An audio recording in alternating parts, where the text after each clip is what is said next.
Hi, May. How are you doing? Welcome to my podcast, Engineer Her Path.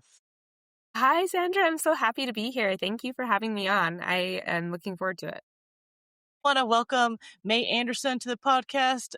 We've been acquainted for, I think, years now. From the time I got on LinkedIn, I remember reading your content, your deep, thoughtful, basically going viral for, whatever nano influencers that we are, whatever influence we have. But I remember reading your stuff and how different it was and how thought provoking and just the different breadth of topics that you talk about. That's very introspective and reflective. And we'll get into that later about, your LinkedIn content and why you do it and all that. But I'd love for you to just introduce yourself a little bit more to the audience. Sure. Well, yeah, thank you again for having me on here. I'm really, really excited and touched. I know we have been in contact for years and we've talked about doing a podcast like this. And I wasn't ready because I was still engineering my path and I was working on trying to figure out where I was going and who I was talking to. And I remember even posting to LinkedIn and we talked about it and saying, well, I post because I really want to share my thoughts and what I think about different things. But I wasn't Yeah. always clear on like who I wanted to influence. I just knew I had a lot of things I wanted to say. I'm a big storyteller. Yeah. So like you, I'm an engineer. And I remember we connected on that and both being engineers. And I have been in the engineering field for over a decade, but last February, March 2024, so a year and a half ago, I actually left my engineering job and now I work for MHI and a nonprofit, a science-based nonprofit. And I use the tagline, I'm an engineer turned educator. And I use stories and I talk a lot about motherhood and parenthood and compassionate leadership. And I use my storytelling to help bring what I call evidence-based hope to the world. So I'm happy to be here. I like that evidence-based hope. I didn't know that you started using that. That's unique. Yeah, it's recent. It's more a recent development as a few months ago, I wrote a book called Dear Abigail, and it's about just helping myself and my daughter it's not published or anything, so I'm not marketing that. But it was just this idea that like we are so ambitious and we're working so hard and we are allowed to pivot, we're allowed to change, we're allowed to do what we feel like we need to do over time. And we're enough throughout that whole journey. Like there's not a destination in mind to where we're finally enough. But as I wrote this book and I started evaluating the concepts within this book, I realized what I'm really talking about is evidence-based hope. Just this idea that like the world can be a better place. It can be beautiful where we currently sit, but it can be a beautiful a place, especially when we base those decisions off of evidence and we make changes in our personal lives and our systemic world and our financial lives based on evidence on what we're doing. So that's kind of That caveat because there's hope, but then there's sometimes delusional hope, right? There's well, some people that just it's kind of out there what they're hoping for, and it's just but yours is more about there's facts yeah. and there's a I path mean, and you can plan. hope without evidence is kind of naive, and evidence without hope is kind of sterile. So I like pairing them because together I think it's really powerful and it's one of the concepts I use as I lead the operations and education at the Molecular Hydrogen Institute. We talk about, we don't just talk about molecular hydrogen, which most people haven't heard of, but we talk about the critical thinking skills that you need to make evidence-based decisions. And the reason you need those evidence-based decisions is because you have hope. If we didn't have hope for things, then why would we try to make the world a better place? Why would we try to, practice compassion? That I like that. Yeah. It kind of goes hand in hand, and they'll be unique. It'll draw certain people to you. But yeah, would you like to start off by telling us a little bit about the circumstances and you leaving your engineering role of over a decade? Because I'm sure, I know you talked about it before, how you'd hoped to work there the rest of your life. Yeah. Yeah, I actually spent a long time mourning that transition because I loved my job and I loved the work that I did and I saw a long-term career path there. I'm going to back up just a little bit before I got to the point where I decided to quit my job. And I'm going to back up to some of the things that allowed me to even be in that position. I had, in 2020, I had my second daughter, and my husband and I made some really big decisions to just try to be more financially stable. So we were really intentional with the money that we were making, and we paid off a lot of our debt. And we were really careful to, in fact, for a time, we only had one car. For a while, we only had one car. And that worked for us. And so we were really careful with our finances. And I didn't know that doing that was going to give me the opportunity to be able to quit my job later. Okay, I'm back. So sorry It's about quite that. all right. It's okay. It's okay. Yeah, so you left off with talking about how you and your husband were made this intentional decision to get out of debt and clean up your finances, probably not even knowing that all this would go on. And yeah, continue. Yes. So then in 2023, I gave birth to my third child, and it was a magical, wonderful experience. I gave birth in June, and I took the summer off from work, and I went back to work and was just planning on it being just stepping back into it. But I knew I wanted to breastfeed. I knew this was my last baby. Well, I didn't know it was my last baby, but I had a good hunch that it was going to be my last baby. And I knew I just wanted to enjoy every moment that I could with this baby. And so I went back to work, and I have a history of poor mental health postpartum. And so as I went back to work, and the jobs were going good, and work was going good, and the baby was going good, and everything was going good, and I was so happy. But at the same time, I was like, I saw the writing on the wall. I saw like start to break, and things start to come into play that made me nervous for the future of my mental health. And I was like, I don't want to go down that path again. And I know where this path leads. I don't want to do that. And so at the time, I had also been volunteering for MHI for just on the side. My husband works a lot of nights and weekends. And so when my kids were in bed, sometimes I'd just hop on the laptop and work on a few things. And so I had been volunteering for a couple of years. And I remember I called Tyler, who was the executive director of MHI, and I called him, and I just like, I don't know what to do. Like, I see these cracks in the wall. Like, I know I'm okay for right now, but I don't know how long I'll be okay. And I just really want to focus on my family. And he just said, well, let's talk about it. Like, and so because I'd been volunteering, he talked to the board, and they offered me just a consultant position to do the operations and education. And it was a significant pay cut, and it was part-time. And I was like, okay, this is going to work, because then Uh-huh. I can work flexibly at home with my kids, and it will be really good. And so I ended up quitting my job to focus on my family and taking quite a big pay cut, and just bringing in just what I needed to be able to focus on my needs and my family's needs. And so it was really quite interesting, because I guess I left engineering, and I had the anticipation, like, I'll work for MHI for a little bit, and I'll get some of these systems in place, and then I'll go back to engineering. And I had the intention. And maybe Uh-huh. one day I will. I'm not saying that the door is completely closed, but it was really interesting because I had no idea how things were going to unfold. I spent a lot of time mourning my identity as an engineer, and mourning what the career that I thought I was going to have at this place. But then beautiful things started to happen. And I really believe, like, I don't know if I consider myself a spiritual person, just because I believe when we act in alignment with who we are and with our needs, and that things unfold very beautifully. And Yeah. so as I was going through, postpartum and trying to take care of my babies, it's been a year and a half, and I look back now, and I'm like, oh, that all had to happen the way it happened for me to be where I am now. And now I Yeah. run workshops for the Molecular Hydrogen Institute. I'm involved in my community. I just couldn't ask for my life to unfold better than it has right now. And it's not that I think it would have been bad had I stayed. Yeah.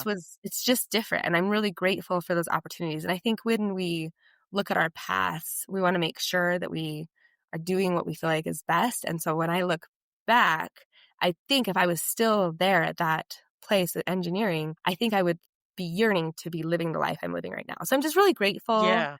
to be where I am and to have those options. And I didn't know that this is where I was going to be, but I'm really grateful. I'm really grateful. So, Yeah, yeah. And one thing, just so other people that don't read your content know is, yeah, one of the issues, or not, let's say, just a primary issue was the inflexibility about remote, right? And now you do have the ability to be at home much more and work around your own schedule. And yeah, if that hadn't had happened, who would have known? We're kind of also mentioning, having a third baby, just starting to see, you can see the signs much earlier, right? You kind of know when your mental health is declining. It's funny, I can even tell sometimes, just like when my house is getting too dirty and cluttered, right? When I have so many things on my nightstand, like that's not a good sign, right? So, yeah, how did you feel about making that big shift where, now you're on site and now I don't know if you struggle with like discipline or focus, just being at home sometimes and being around yeah. all the kids all the time, and yeah. Well, actually, I had been remote actually for a while. And then my office was only a few minutes away. And so it wasn't too big of a shift. Okay, sorry, Okay. that was confusing. I worked remotely as early as 2019. I started working Oh, remotely. And then in 2021, I went back to the office. I took a different job. I went back to the office and it was part remote and part in the office. And that was really okay. nice. And honestly, I really am looking back at my career. There were things that happened that I didn't love. And I talk a lot about compassionate leadership because I feel like it's just so important for us to remember that we're all human beings living life the best we can. And I'm so grateful for the compassion that I was given when I was given it. And then there's other things that happened that I'm like, I wish there had been more compassion. But I look back now where I'm at and I see it so much differently than I did when it was raw and in the moment because I see that like my managers, the people that I worked with, they were doing the best they can, and they really like this one company that I worked for as a consultant. They went out of their way to provide short-term disability for their new moms. And that was not a thing before I had come on. And so I had some disability when I had my second baby. And that was really, really nice and helpful. And I appreciate their compassion and understanding. And I think at the time, I think what gets me and the reason I talk about compassionate leadership so much and my story so much is because I've had it really good. I've had fairly reasonable managers, fairly compassionate employers, and it's still been so hard. It's still been so hard. And I say that out of so much love for my past self and for those managers and for all of us who are just trying to figure it out because I'm kind of getting on a tangent here, but like when I left engineering, I didn't want to leave engineering. I just knew I needed something different, right? So Yes. I look back at that time of life with so much compassion and empathy because I feel like all of us are just trying to do our best. And I think when we approach life with compassion, it makes it a lot easier to understand that we all have different needs. We all have different situations. We all have different Yeah. desires. And if we can support each other, then I think beautiful things happen. So, when I left engineering, I realized for a long time I mourned my identity as an engineer, but I've had to change the way I think about my identity. I didn't leave Mhm. engineering, I broadened it. I became more of who I am. I'm still an Yeah. engineer, but I also have all these other things on my plate that make me who I am. So I try to say yes to opportunities that are in alignment with my values rather than with the titles that I am seeking. Does that make sense? So, Right, right. And yeah. so many skills translate over that people don't realize. You get so Mhm. used to you're so pigeonholed, you have a title and a role. But I'm sure a lot of things that you learned as an engineer have carried over into all the other Mhm. things you have done. Um, yeah, yeah. It's like you're just a person. You're becoming more of who you are in every job and role. But are there any parts of it that like you do truly really miss, or maybe just being in office, certain things, or Yeah, definitely. There's a lot that I miss actually. It was cool working for doing transportation projects. That's what I did, was civil engineering, roadway projects, and it was really cool to drive down the road and be like, "Oh, I worked on this project." Like, and just to physically see the things that you were working on.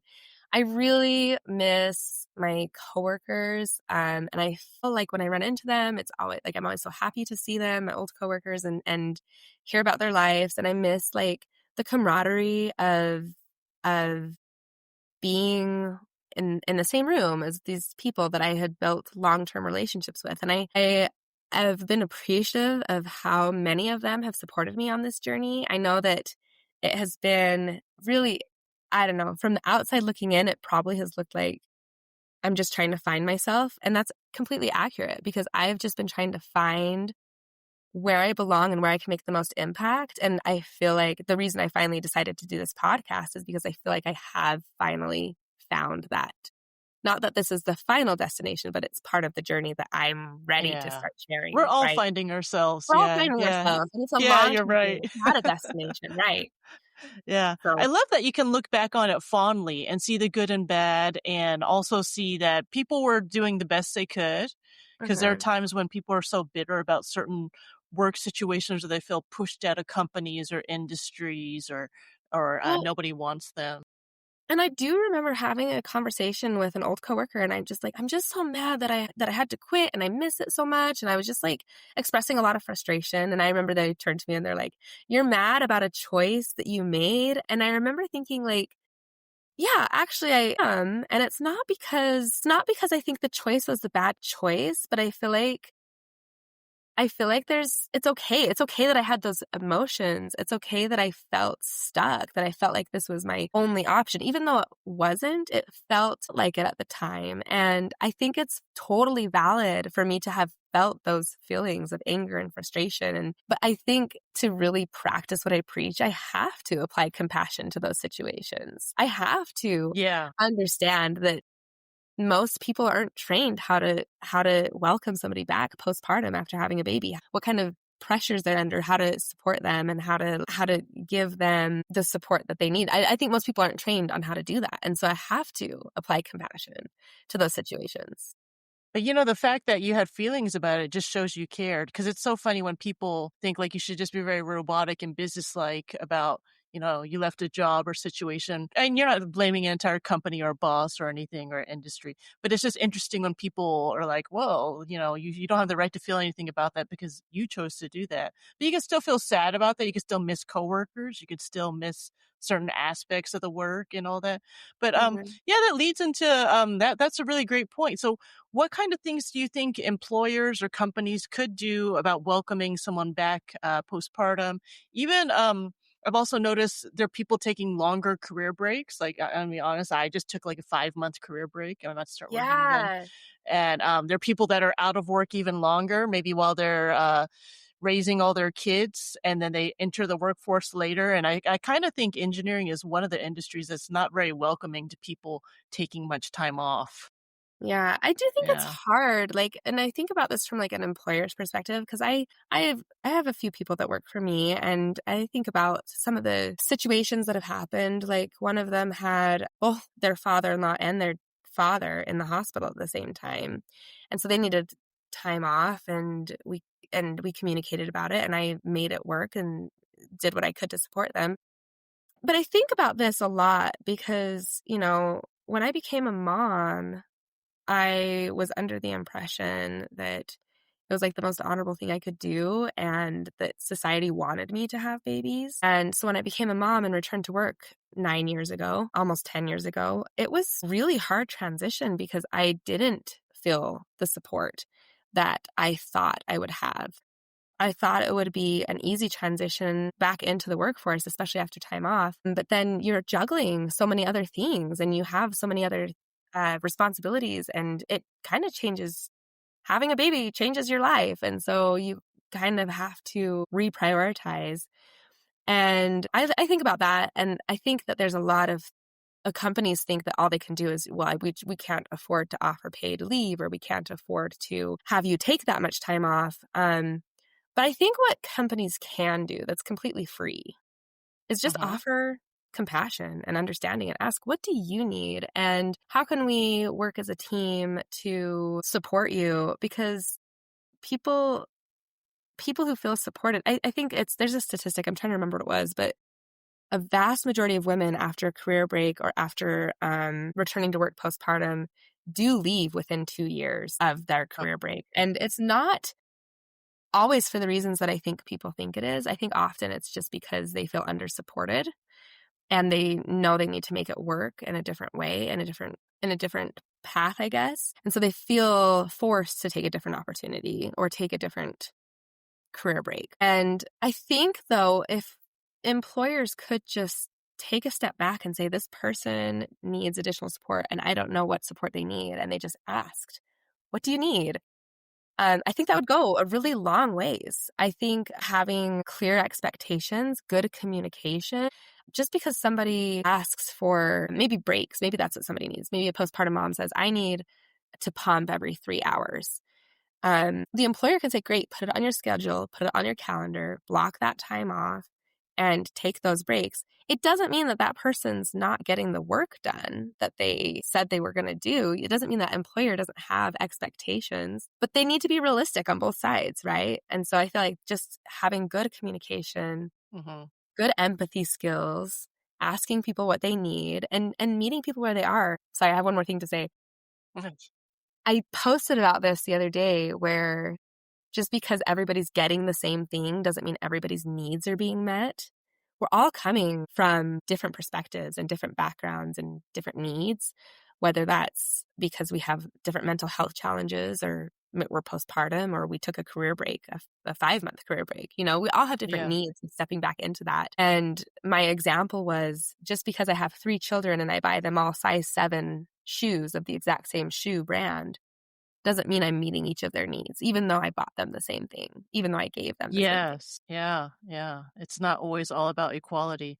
And it's interesting when you think about how, it's always the medical concerns and needs. Like if you have a medical reason for a leave, if you have a surgery or something, but when you don't have something that's not so black and white, it's not a medical issue. It could just be, like, I don't know, maybe you want to take an extra 6 months off after a kid is born or something to adjust. But if you don't have a medical reason, that's what I think, workplaces have a hard time with. It's just, and I get where they're like, they're not gonna pay you, but I also wonder what if someone could financially support themselves throughout that time, and if they wouldn't get dinged so much professionally in their job or career, how many more people would take some extra time off, right? Well, and why do we have to view it as a bad thing to take time off? Like, just because somebody has a career break and they're not taking in a salary doesn't mean they're not getting lived experiences and learning and growing, you know? Yeah. They are kinda they tend to be viewed negatively, or what people will do is they'll ask you, "What have you been doing?" You have to prove how productive you are, and it's funny, I even had some people on LinkedIn reach out about networking chats, and it was very much like, "Tell me what you've been doing in your time off," and I actually turned down some of those chats because 'cause I'm like, "I don't have to I'm not saying I'm not doing anything, but I don't have to prove that because I took time off, I was extra productive in all these other ways, and I have to, like, give you a report card about it." Yeah. And I think the taking time off, I think it'd be so cool if more companies could figure out how to offer like sabbaticals. And Yeah. Yeah. life has so many pressures. There's so many things that happen. When I was pregnant with my first, both my mother-in-law and father-in-law were in the hospital, and I was like this young, soon-to-be mom. And I remember just being like so overwhelmed trying to figure out all the medical stuff and insurance and everything.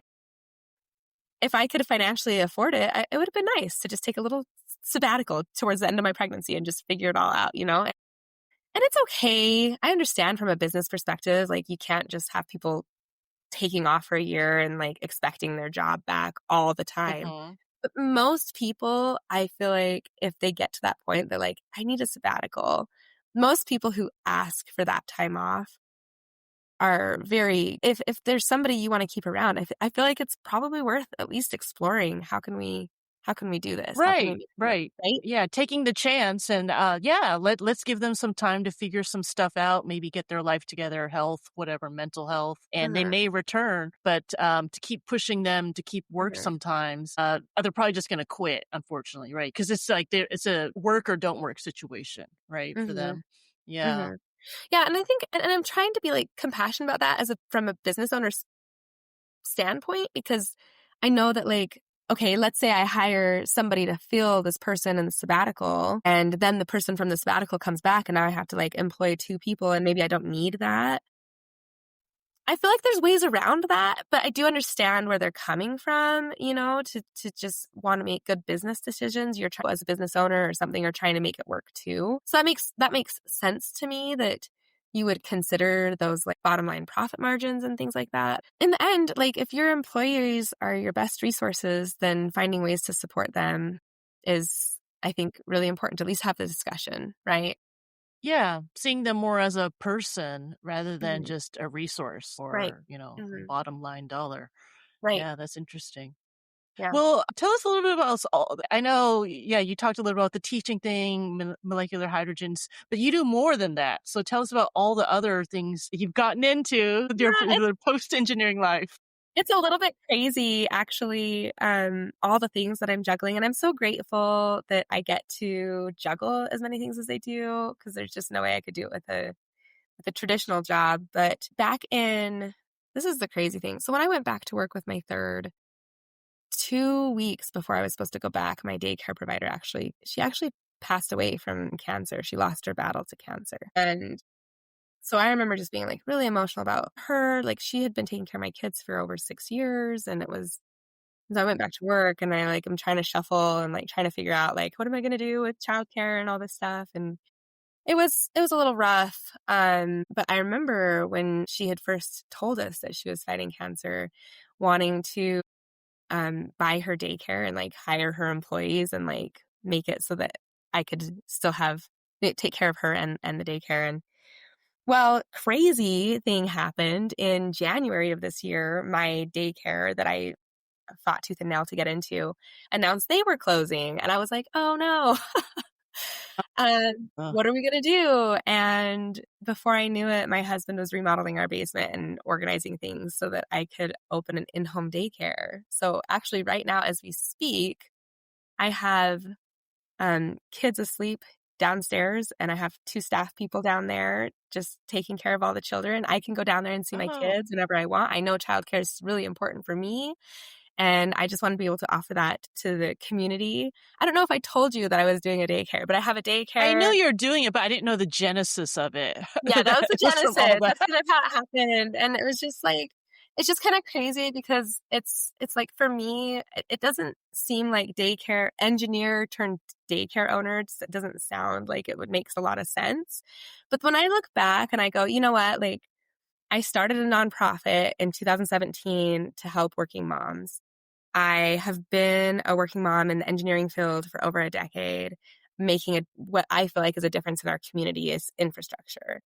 Recently started on my city's planning commission, and I now have a daycare in my basement. And all of these things, I'm like, what do they all have in common? And it all comes like into alignment with my values, like I was saying before. Like everything that I do because I want to do as much as I can to make a difference in this world. And I know that sounds a little cheesy and idealistic, but like the work that I do for MHI, like the potential that molecular hydrogen has, the critical thinking skills that we teach, everything that I do, I feel like is in alignment with making the world a better place. And the reason why is because I feel like my children and my friends' children and my children's friends all need to have hope for their future. And I'm going to bring it to them, and I'm going to partner with people like Sandra and people who like have that pure Yeah. heart and like just want to make a difference in the world. I'm going to partner with them, and I'm going to do what I can, to Oh, make I things love happen. that about the in-home daycare. I went through so many woes of I don't know how you had someone for 6 years. I feel like people go out of business in that industry a lot. Mhm. So I had like the daycare shuffle. I had someone quit one time when I was at work. She called me at work and she said she couldn't blend her smoothie. I was making my son upset. This is when he was like very little, like a baby. It's like, Yeah, this is someone that probably should not have a daycare. I'm gonna be honest. Like, if you're Yeah, that upset you can't make your smoothie and, oh, the woes of finding good, right. consistent childcare. No, that's a really good service to a lot of people because I remember the struggles of that. I remember there were jobs where I worked shift hours or I worked extra hours and people not being very understanding about that. And then, you'd find the one person that was understanding and then she'd like go out of business or it's a really valuable service out there for a lot of people. So don't think that yeah, you're not equipped and it's awesome that you're doing that because it means so much to people to have good consistent childcare and know your children are taken care of. Yeah, and just to be able to offer peace of mind to the different families who bring their kids here, it's just really a cool experience. I don't know how long we'll do it for because it's in my home. My youngest is 2 now, which is crazy to think about. So I'm committed to doing it for at least the next 3 years, and we'll see what it turns into from there. But, like, that's I feel like a long time to be able to offer peace of mind and give that service to the community. And I have, I think, really good help with the daycare. I didn't wanna get caregiver fatigue, and I feel like when we wanna do great things, when we wanna whether we're building nonprofits or we're engineering some new technologies, whatever it is we're doing, we don't do it alone. And recognizing what we're really good at and delegating other things and leading with our hearts first, I think that just makes a big difference in our Yeah. day-to-day lives It's and living probably with why you'll people. be successful because I think the reasons why when I observed why people would go out of business because 'cause it'd be like one person and they get 10 kids and they think it's so easy. They're like, "My kid's gonna play with the 10 kids." Like, you and 11 kids? Mhm. It's not as easy as people think. And then you have kids, tearing up the house and things like that. And then I had this one lady that if I didn't pick up my kid by the time her husband got home, so she was always like trying to let me know. So obviously the husband was not as on board, right? With it, it's like I have to accommodate his schedule. So it's just people don't realize and they think it's easy money and I'm just going to sit around all day and, collect, the money from these 10 kids. So I think you're smart about even though you might be making less money doing that, but you're like, yeah, you don't want to get tired of it and burnt out and fatigued and you're able to hire really good people to help out with that. Yeah. Mhm. Yeah, and I want the flexibility to be able to take a podcast interview at noon on a Yeah. random Tuesday. Today is Tuesday, right? Yeah, Yes. okay. It was a holiday weekend, so forgive me. Yeah. No, and I feel like too, like, the I think it's so important for me, one of my values is it's so important to do work that is meaningful to you. Yes. Do things that are in alignment with what you wanna be doing, and I f I feel like when I say that, sometimes think people think that when I was engineering, I didn't feel that way, but I absolutely did, like, I loved my engineering jobs and the work that I did there. I felt like there was more I wanted to do on top of that, and what I'm realizing now is that I'm so grateful for the experience that I had as an engineer for that decade, but my story doesn't end there. Like, we can learn and level up and grow and Yeah. pivot. We can have career pivots throughout our it's not linear. It doesn't have to be linear. And that's Yeah. really empowering to realize Yeah. that my circumstances right now mean that I have a daycare in my basement and I'm taking MHI meetings at 10 o'clock in the morning and tomorrow I have a planning commission meeting. And that's what my life looks like right now. But in 3 years it could be different. In 5 years it could be Yeah. different. But And you have that's the opportunity and the bandwidth to kinda go where you wanna go and decide and maybe not do certain things at a certain point, but yeah, it's interesting. I've also always had that same feedback from people too, though, that they people tend to think, you burned out of engineering, you don't like it, and it's like, it's a chapter and it's a facet, right? And you're definitely grateful for all the gifts it gave you and how it helped show you who you are, but there's other facets of your personality, there's other interests and it's when you can kind of open up and see what else is in life. I think that's really beautiful. It's not saying that one is bad or good, right? There's people that could be engineers their entire lives, right, and they're perfectly fine. But you have the chance to explore all these other things. I'm and it's cool seeing you do it because you're a whole decade younger and you have time to explore around and see what else you want to go do in life, right?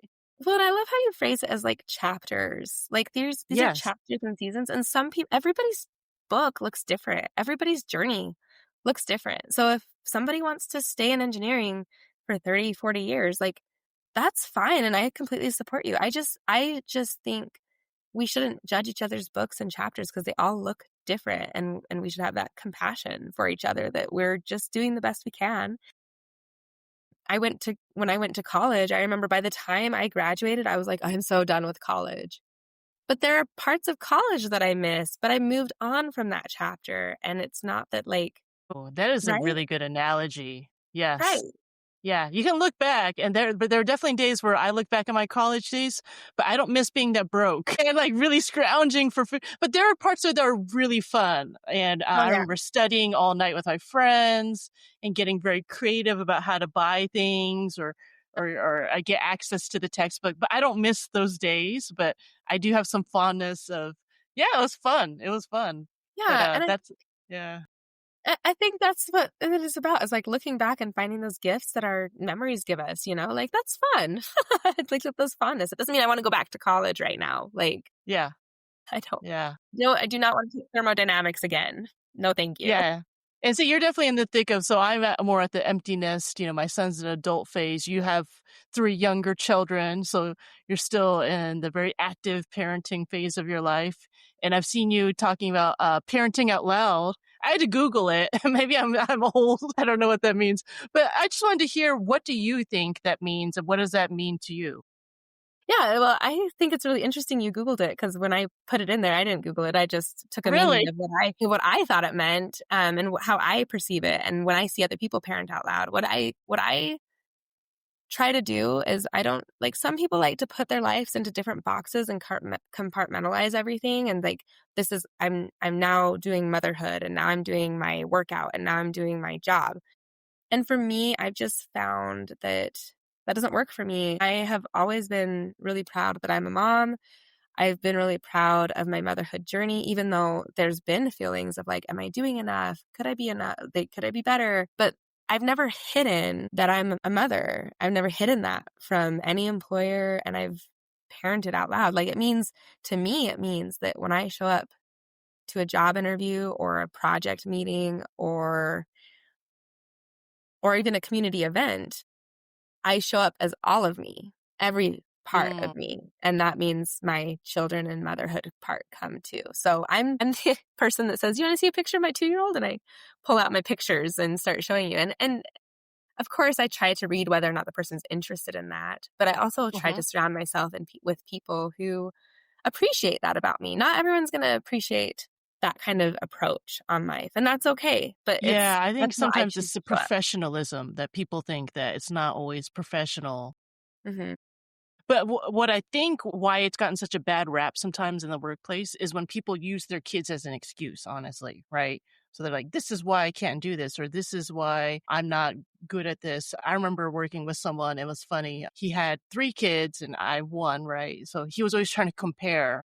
Like he was busier because he had 3 kids versus like Hmm. I only had one. I thought that was interesting. And it was yeah, so I Googled parenting out loud and I saw it's kind of a whole thing, and they're also kind of making the comparison, like, that men, when they do something, parenting or, "Oh, I'm with my kid because the wife went out of town," they're very vocal about it, but how have women, like, been taught not to bring all that up or you can't brag about it. Or none of them are bragging, but you're talking about, it's just part of life. It's like what's going on in your life, right? Yeah. Well, and I highly encourage everybody, I think, to parent out loud. We should, we should not try to hide parts of ourselves.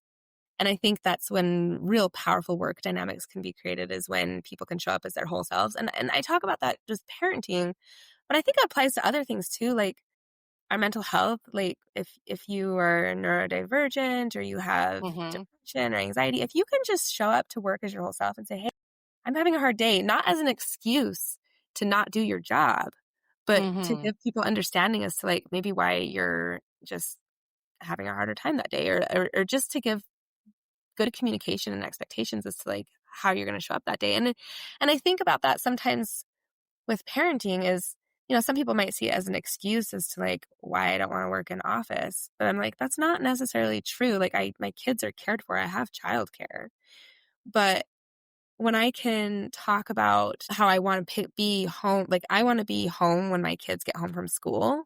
And that's really important to me because I want to hear about their day. It takes 10 minutes. I get them a snack. I hear about their day. I get a snack, and then they're off to their next thing. And I think about how important that has been in my family's life. And I don't hide that I do that. And some people might think of that as an excuse, but for me, it's showing up completely as myself. Like, hey, this is the time that I need to spend with my kids. I guess I bring this up because people will use anything as an excuse if they want to. Yeah, yeah. I think that the way it gets misused by some people, yeah, I don't think yours is because you're setting a clear expectation. This is like the 10 minutes. Mhm, mhm, But it's when people it's like that victim or it's a mhm, excuse or kinda almost like sometimes people would want kudos for mhm, what they're doing, and, mhm. it's same like, sometimes you see people, they're bragging about maybe they got an oil change on their car. It's like, well, everybody has to get the oil change on their It's not a Right, huge, big accomplishment. I mean, there's nothing wrong with they can talk about it, but it's not like, you almost feel like everybody has to maintain their car that they would like to drive, right, right? Yeah, right. yeah, Yeah, I mean, that's a really good point because everybody does have to get the oil changed in their car, right? yeah. And that's obviously like something that you need to do to keep your car running the way it needs to be running. At the same time, if somebody doesn't get their oil changed or they don't have the capacity to get their oil changed, they should ask for that help. They should be like, I don't know. I just think that's where the difference is just Yeah. knowing, are you using this as an excuse, like bragging rights or like to, I don't know, to get out of something? Or are you showing up and allowing other people to also get their oil changed? Like, I think that's what I'm trying to Mhm. say is, what if there was somebody who couldn't get their oil changed and then they don't have the resources to get to that? I don't know. I just think about that sometimes. I'm kind of getting on a tangent, so I'll stop there. Oh, But no, no, no, that's alright, but no, no, I kinda see the difference. It's like showing all parts of yourself. This is, like, my life, I have kids to get home, and I'm gonna give them a snack. It's not meant to, like, "Oh, take pity on me," or you're mhm, bragging, 'cause mhm. but you're not hiding that. You're not like, "I have to disappear for 10 minutes." Well, yeah, and I also think it gives other people permission to show up the way that they want to show up too. Like I have some friends who've chosen not to have children. And I think that's great for them. Like I don't feel like I try to be really careful because I don't want anyone to feel like because I parent out loud that I'm shaming anybody who doesn't have kids or making excuses Oh, because yeah. of things like that. But like when we allow people to show up how they are and like raise awareness for the thing, like maybe people don't know that people with cars need oil changes. That's a Yeah, that's different true. scenario, right? So Yeah, yeah. I feel like I'm a bridge builder. I really want to build bridges between communities and between people. And so when I parent out loud, one of the things I try to do really carefully is do it in a thoughtful way so that people who even between mothers and fathers or non-parents and parents, like I don't want my content or things that I say to make people feel like they're excluded. And that's why I parent out Mm, loud is because I want people who also may be in the thick of parenting and feel isolated. I want them to feel seen.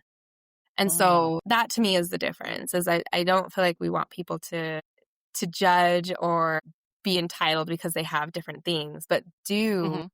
know that you're not alone. No, you're not alone. I see you, you know? Okay. Okay. I like that. I like that. I noticed you started adding that on your headline. Well, yeah, on the topic of LinkedIn, let's talk about like kind of your whatever you call it, content creator journey, how you started writing on there. I mean, you're really good at it. So, Thank you.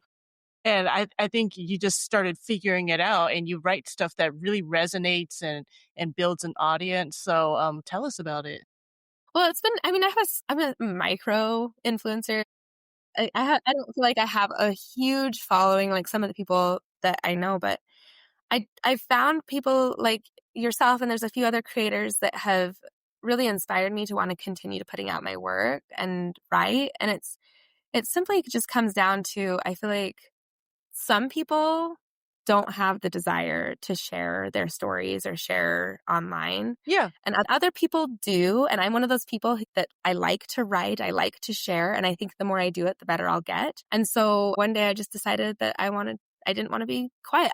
I liken it to if you're invited to a meeting and you have something to say, but you don't speak up, even though you have an invitation to that table, then that's on you. That's on you for not using your platform and your seat at the table to say what's on your mind. And I realize I have this platform on LinkedIn and not everyone has to follow me. It's okay. But the people who are following me, I'm really grateful for because I have a seat at the table and I appreciate that they want to hear what I have to say and that they, as I share these stories and not just my stories, but other people's stories, as I share these stories, I think it connects us and it brings us together and it brings in hope. And it brings in this idea that we are all in this together and it bridges people together. Hopefully my content Yeah. brings people together. And so I'm just trying to use that example of like a seat at the table. Well, my LinkedIn profile is an opportunity for me to share stories and be heard. And not everyone wants to do that, and that's okay, but I do. And that's also okay. So Yeah. That's what I like about you because you're just so genuine. You're not really trying to sell or promote anything. You cover like a wide breadth of topics and it's just yeah, it's that energy. It's a different energy, right? Because you can read people's content. You could tell they're trying to get something very much out of it, whether it's validation, whether they're trying to sell you something, whether they're trying to promote something. But yours is just really pure, where it's like you're just sharing you and your thoughts. And like you're talking about, it will attract like minded people. The mhm. people that don't have the same energy, that are not interested in your content, it's not going to attract them. But LinkedIn's so great for building a community. I hope this encourages people that are really hesitant about writing anything on LinkedIn because it's not always about, like for instance, for you, your goal is not to get a job or to get noticed on LinkedIn. It's very obvious, right? So I think that people always think it's about that. And it's just for you. I mean, do you really feel like it's a way you can kind of express yourself and you start finding your voice and start getting clarity on some of your thoughts and ideas? Yeah. Yeah, definitely. And I also feel like as my LinkedIn journey has progressed, it has given me clarity on the things I really care about and what I want to talk about, but it's also given me an opportunity to connect with people like yourself. Like we've met on LinkedIn. It's Yeah. given me opportunities to connect with people that I would not have connected with otherwise. And where I am in the thick of parenting and I have young kids and it's hard for me to leave home and it's hard for me to, I live in rural Utah. It's hard for me to go to networking events. It's a really cool way for me to fill my bucket. Yeah, I've also told people that for those of us that work from home or that are business owners or self-employed, it's kind of like your water cooler, your virtual water cooler. You go out there on LinkedIn and you're kind of like mixing and talking with people and sharing ideas. And it's hard to get that feeling when you're not at a physical workplace, right? Because, you would take little breaks and you go fill up your water or get some coffee and you'd run into people and chat. And I feel like you could get on LinkedIn and it's kind of like your virtual water cooler, all these ideas, people are sharing things. So yeah, that's one thing I really enjoy about yours is that it's just so pure that you're just doing it and you don't really know what you'll get back. Cause a lot of people will say, well, what will I get out of it if I do it? Hmm. Right. And Hmm. I don't think you ever went into it knowing what you'd get back, but what else do you feel you've gotten out of it besides, of course, you get on a podcast and we met, Yeah, but no, this has been what a other really kind of cool. benefits? This has been a Yeah. really cool opportunity. But there's been other things. I mean, like, well, first of all, social media is not for everyone. LinkedIn's not for everyone.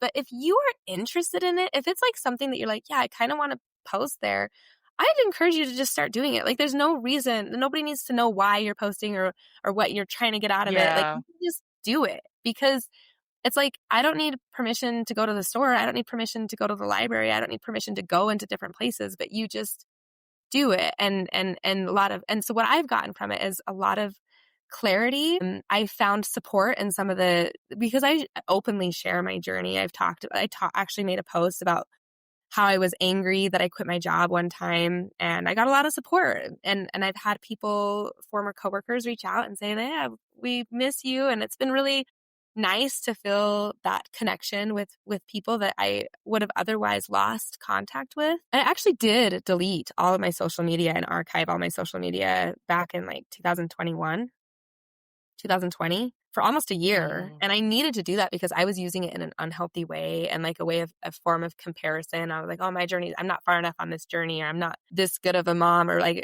I get on Facebook and feel like I was like behind. But now, like, and so I guess that's another warning is like, if you spend time on social media, you need to know how to do it in a healthy way. You need to know what to watch for and what to just kind of inventory in your life so that you know how it's affecting you and that you're getting the benefits and not the disadvantages. Right. That's a really good point to bring up because I'm same like you. I think in 2020, I nixed my Facebook. I think there was a time I deleted another old LinkedIn account, but there was this time I couldn't stand getting on any social media. I didn't want to see people getting jobs that I wanted. I didn't want to see people in relationships that when I was single, like just all the FOMO and jealousy and realizing like, yeah, you're right. You have to be very cognizant and aware because, you could spend 10 minutes scrolling, and I felt sometimes it ruined my day almost. It was just like I was in a negative mood the rest of the day. So you felt that too. And then how did you turn that around where you could be on LinkedIn and you feel now it's positive and it helps you and supportive and all that? Yeah. Yeah. Well, I quit comparing my journey to other people's journey. Okay. And I also try to create content that I feel like builds bridges, creates community that is what I like. I try to make it okay for people to be wherever they are on their journey. So I feel like the way I show up online has made a difference because before it was like when I posted before, I got a lot of anxiety because I'm like, oh, it has to resonate and it has to be perfect and it has to go viral or it has to do this or it has to like bring me this opportunity. I Like see. all Yeah. these like every time I posted, I had to like this was back then, but like Yeah. now it feels like if I'm gonna post, sometimes I have like I wonder how this will be perceived, or I wonder how somebody will take this. But I try to be really careful so that I'm telling a story in a way that unites people and helps people feel hope and helps people feel Okay. less alone. And so I feel like the energy that I'm putting into it is different. And I also feel like the content that I see, I curate to what I want to see. And then Yeah. we have to be careful that we don't get like in an echo chamber. So we're only seeing things that confirm what we Yeah. already believe. But at the same time, we want to, we want to curate our lives and surround ourselves with people who, Ooh, I like support that. us and are That's like very us. And intentional. yeah, and just be intentional with the energy that we're putting into it. And I also like put time limits on things. Like I try not to like just spend forever on Yeah. social media. Yeah. And I know what you mean because before, when it's very outcome based, when you'd go back and check Mm, for the likes and comments and you're getting a lot of validation off that, that's kind of that unhealthy way of using social media. Where sometimes, like, I mean, now sometimes I even do things where it's probably bad, like marketing or bad for the algorithm. Like, I posted more than once yesterday. But it's like, I just don't care about some of those things anymore. You know what I'm saying?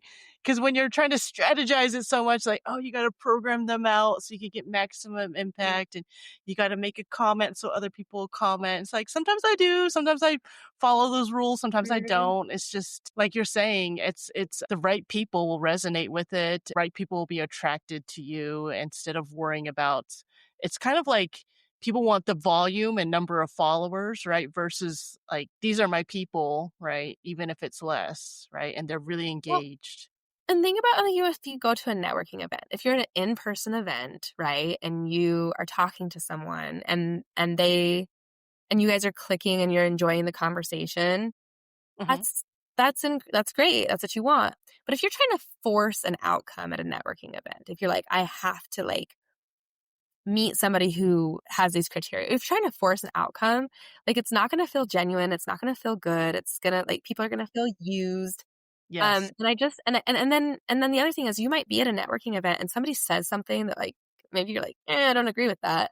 You can choose whether or not you talk to that person or whether you ignore the comment and move on to something else, right? Like you can do the same thing with social media. If somebody says something on your post or maybe you see something on someone else's post and you're like, I don't agree with that. You don't have to argue with them. You don't have to engage. You can if you want to, and it will bring what you're hoping to get. But like that's kind of how I think of it especially living in a rural area, like this is my chance to connect and network. And if I force something, it's not going to feel genuine. But if I just show up and connect with the people that I, feel virtually connected Mhm. to, that's really powerful. And I think that's helped my social media journey. But I love what you said about how you don't have to respond back to everything. It's so funny. Sometimes I get comments about my looks sometimes on the different social it's just odd. I mean, it's okay. I mean, but it's just sometimes I'll delete them, to be honest. It's just really has nothing to do with the post. I'm not mad or angry with them, but I choose not to respond to it or it Sure. doesn't really add value. And but we can do that on social media instead of like stewing about it all day. Like, how Oh, yeah. dare that person say that? It's like Yeah. no, the people are gonna be people, right? But it's like how I choose to respond to that. I really like that because yeah, I had to really shift how I viewed social media to do anything on LinkedIn because I felt like I always had such negative experiences on Facebook, Instagram, all the other sites. I felt Hmm. like they were such time wasters, and then I would get in this very negative mindset and comparing myself with others. So I'm glad you could relate to that because I Yeah. think there are a Well, lot of people that deal with that. and I remember feeling bad for like, oh man, I'm spending too much time on social media. Or remember feeling bad for like I'd post and I'd be like, oh, I wonder what like those judgy people are gonna think about this. And what I realized Mm, is that I don't like, yeah, I care what people think, but I don't really. I care about what the people I care about think. that's And good, when yeah. I put something out there, when I post something, if I have trolls or haters, which I fortunately haven't experienced too much of that, they're free to unfollow me, and they're free. Like I'm free to block them if it's not bringing the energy that I want. Really, I actually think the most surprising thing is you find how many people really do care about you and your content and what you have to say. Yeah. There's Yeah. way more good than bad. It Yeah. way far outweighs anything that yeah, you're gonna deal with scammers and trolls every once in a while, but I Mhm. think the good far outweighs it, but Mhm. yeah, that's what I love about, just to encourage all the people out there that think they have something to say. Mhm. Like, Do go it. say it on yeah, on LinkedIn, and you never know what will come out of it, and I really feel it helps refine your thoughts and your ideas, and even when people say, "I don't know what to write. I don't know what to say. I have nothing to say." They're like, I'm just, I'm a mom and, I'm an engineer. I'm boring. I have nothing to say." I swear there's something that people have in them that they wanna say to other people, and why not put it out there? But, yeah, what do you think is next for you in the future? I know you can't predict, right? It's just we're all evolving and figuring it out, but, yeah, what do you think? Well, thank you for asking that. I don't know. I know that I want to spend more time perfecting my message, learning how to get on podcasts. I feel like I've worked really hard to learn how to write what I want to say, but Mhm. being on a podcast, being on video, doing workshops, It doing it's these different. educational webinars and things like that, that for me is really fulfilling, and I feel like I can learn how to do that and learn how to show up online in video format as well. And I feel like that's just a good opportunity for me to further my messaging and further my the hope that I hope to spread into the world. And I know I have big plans for myself. Like I'm working on my Dear Abigail book, and I want to get it published eventually. And I have big plans for the Molecular Hydrogen Institute. We have built a little community of hydrogen enthusiasts, of people who are really excited about molecular hydrogen as a potential therapeutic gas. And so I'm really excited to bring that awareness to the world and help people learn about what it can and can't do. It's still emerging in the research space, but it's really cool to be a part of an organization that cares about information and correcting misinformation and educating. And so it's really cool to go from like this engineering background with math and science and problem solving and then apply that to the education sector. Yeah. We're doing some cool things with like a research database and just some cool projects in the works that I'm really excited about, and they don't line up perfectly linearly, but I don't think it needs to. And that's my whole point is I think we're allowed to have nonlinear progression in our Yeah. lives. I wish people would be more open to there's so many different things that people can do if they kind of took these labels off themselves. Mhm. But yeah, on the topic of that, tell us a little bit more about your book because I don't even know that much about it. Yeah. Well, what happened is I actually have this friend and mentor, and she's a keynote speaker actually, and she's really incredible. Her name is Sydney Jakes, and this is a long story, but I will just go speed it up. I introduced myself over a decade ago to her at my first engineering conference because I was like, oh, look, a successful woman engineer who's keynote speaking and doing workshops. And like, that's so cool that she's doing all this. And I want to, like, I just saw a part of myself in her and I wanted to get to know her. So I introduced myself and I said, will you be my mentor? And she took that very seriously over the years. She's helped me through every career transition, every baby transition, and just every single way. Back in April, I was really just like, oh, what am I doing? Like, I have so much anxiety and I have so much, like, my mental health is like, I quit my job so that my mental health wouldn't decline. And here I am. My mental health is declining. What is happening and what do I do about it? And I was just juggling so many things and holding myself to such high expectations. Well, Sydney calls me one day and invites me to go on this women in construction cruise. And I am just blown away and excited that she invited me to be her plus one. Even though I had the daycare and all these things that I'm juggling and it wasn't necessarily the ideal timing, I was like, I'll figure it out. And so I said yes. And so I went on this cruise and I said to myself, okay, look, I'm going on this cruise. I'm going to be away from my husband and kids and I'm going to have some time to myself to just connect with some really awesome people. Um, I thought to myself, I want to write. I want to write about what I need right now. So I said, Hmm.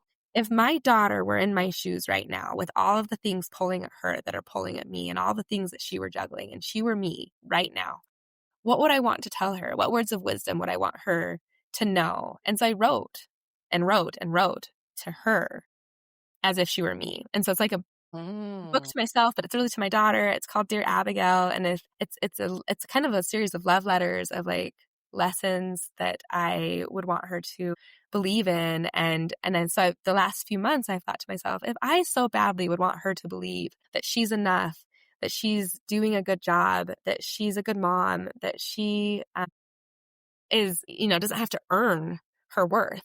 If I wanted her to believe that, then why shouldn't I believe that? If I so badly would want her to believe that she's enough, Mm. why shouldn't I Yeah, believe she's enough? that's so And true.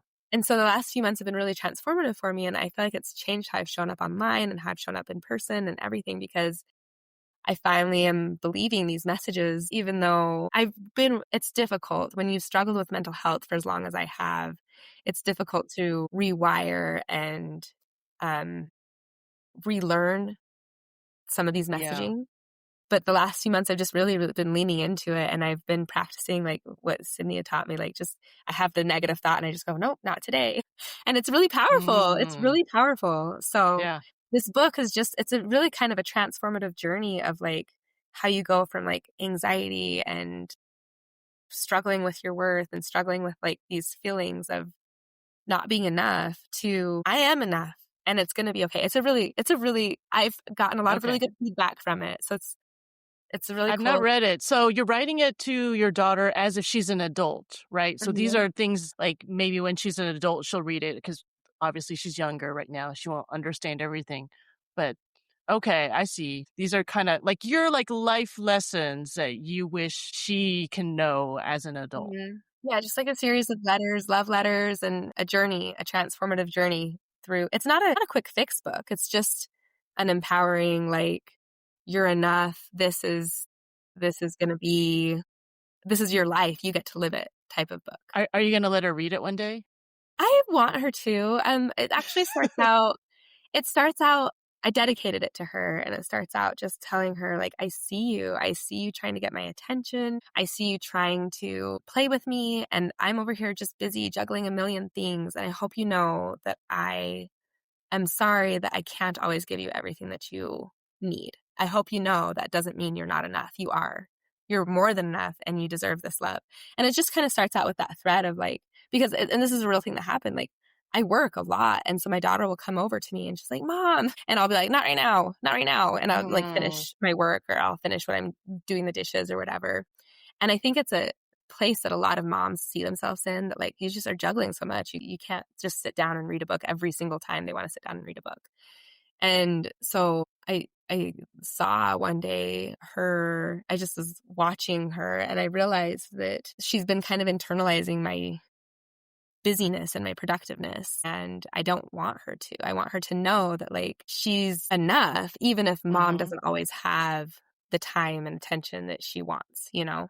So it kind of starts out with her as a 5-year-old. And It's then, really good, I like that. I think there are even people as adults that don't understand that you don't know always need external validation all the time, right? If Mhm, you can't, be happy with yourself mhm, and it's interesting because yeah, you're still in the stages where she wants your attention so badly all the time, and I mhm. remember that. It's hard. It's because your kids wanna be around you all the time, and it's interesting as kids get older, they start learning that, well, I would say learning, but hopefully they're learning this, that they don't need their parents' attention, that they don't even want it all the time anymore, you know? Yeah.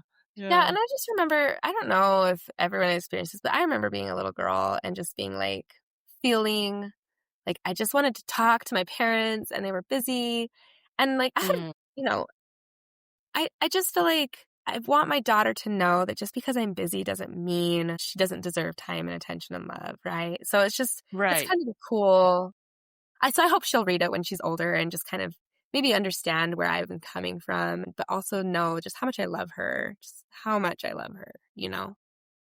I love that. I love that. Yeah, yeah.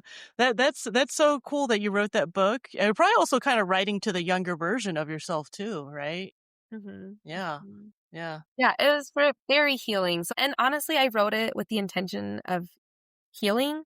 And so if I never publish it, it's okay because it's already done what I set out for it to do. See, I love that. Yeah, yeah. And it's more sometimes about the journey of doing it rather than like we're talking about having this outcome. Like it has to be a bestseller or I have to self-publish it or I have to get people to buy it or it's going to land me speaking engagements. It might never do that, right? Or it could. You don't know. But I think when people have so much tied to the outcome, that's what kind of ruins it. And you can kind of tell that spirit that's different when people are doing things for different reasons or intentions. Mhm. But well, I don't want to take that much more of your time, but if people are interested in you, where can they find you? Where are you at? Yeah, thank you for asking. I'm on LinkedIn. That's probably the best place. I recently started an Instagram, but I have like a weird Instagram handle. It's You like did? yeah, it's like underscore a dot may dot zing underscore. It's like a play on May, amazing. But it's like Okay. confusing. But my LinkedIn is just May Anderson. And I think it's / May Anderson too, if you like went straight to the URL. Yeah, I would love to connect with people who are watching. I really appreciate the time. This is my first podcast. Actually, I did a podcast like 4 years ago, but it was like a 20-minute episode and it was about totally something different. So this is like my first podcast as an engineer turned Yay! educator.